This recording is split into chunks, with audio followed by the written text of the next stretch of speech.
When I go into the meditation, I go through a number of stages. I don't immediately try to let go of all thoughts, but rather I first focus on my physical relaxation.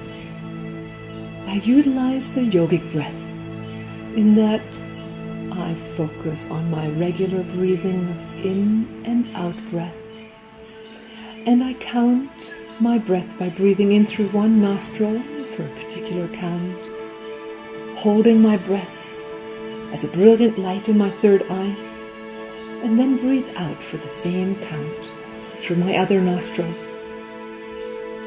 Again, holding my breath at the bottom for the same number of counts, and then breathing again in through the same nostril, bringing in brilliant light into my third eye.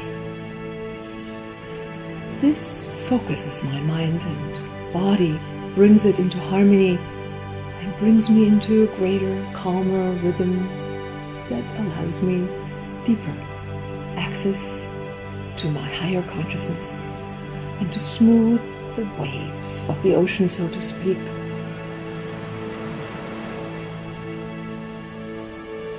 People are then usually told to bring their thoughts to a quiet space.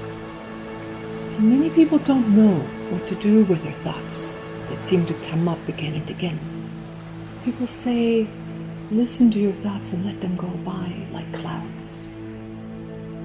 I use this time to look at those clouds consciously and notice them as feelings within my body, where I might find some unresolved issues, and I listen into those feelings as a bodily felt sensation first, to get out of my head into a feeling mode.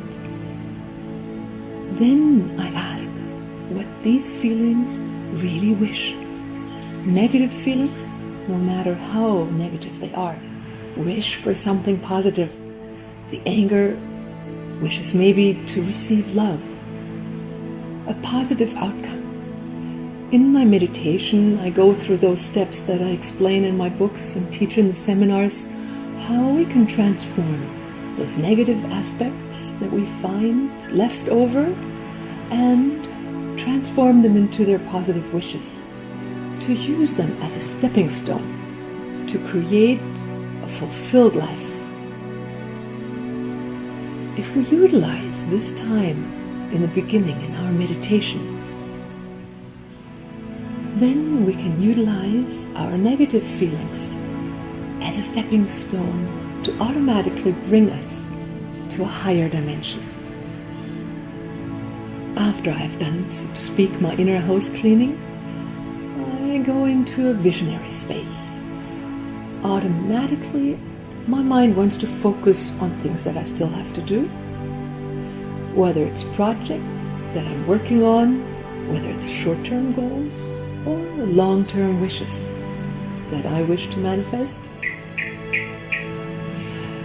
We create by moving our mind into the fulfilled future and feeling the feeling as if we had already experienced this wish fulfilled now as a fulfilled reality. So I go into the feeling of fulfillment of what I would experience if I already had this wish fulfilled as a fulfilled reality in the now.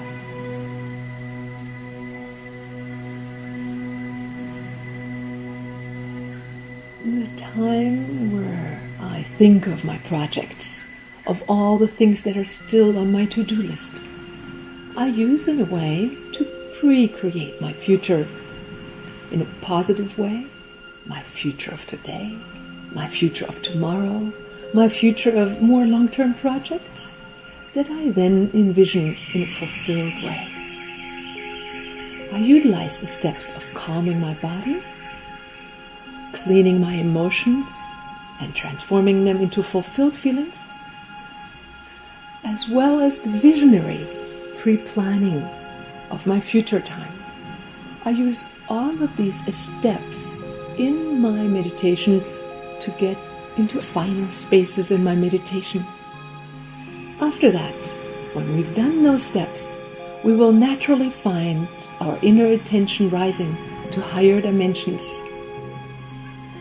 We need to learn how to practice finding our soul consciousness, utilizing the time to transform our worldly thoughts, purifying the emotions, and recreating our future opens the door to even more abstract, more beautiful, pure states of connecting to God.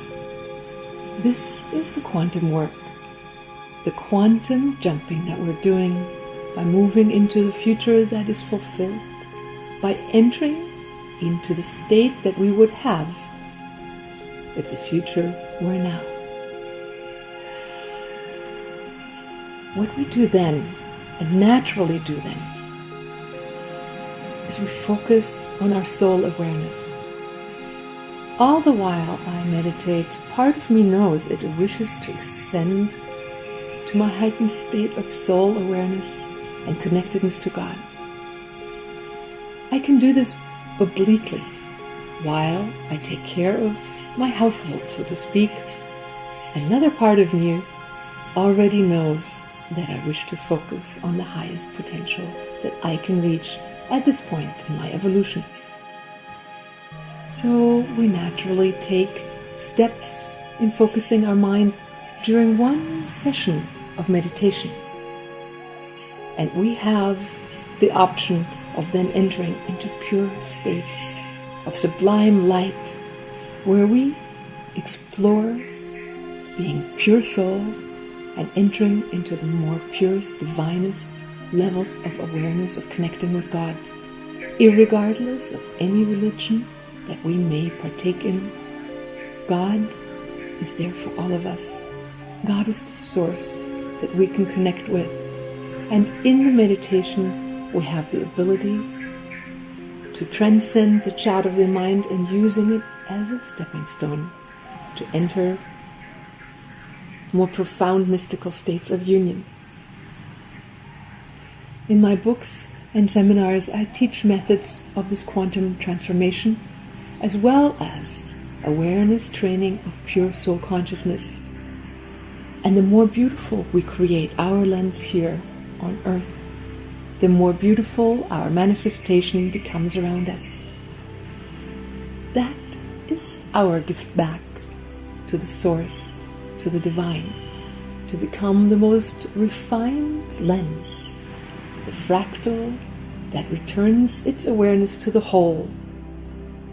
In that we become part of the whole, not by withdrawing our consciousness from the whole and avoiding life, but rather contributing our full consciousness to be an illuminated fractal and co-creating realities that are so luminous, where we then reflect the divine in the manifest.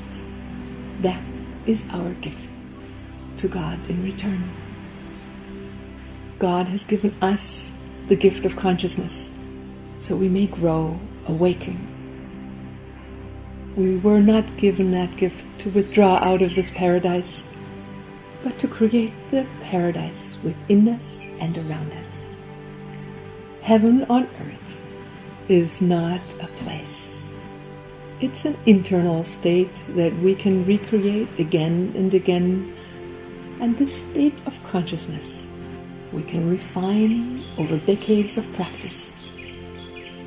How we bring that into our daily life, that is something I teach in my seminars. For example, by refining our own soul awareness and then connecting with others who are equally capable of igniting their soul awareness with us, to where we can merge together with them at higher dimensions.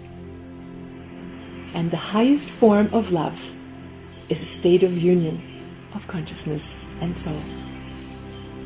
In that state, we feel blessed beyond measure to express love in our daily life, with others, with one another that we can share here on earth, creating a heaven on earth.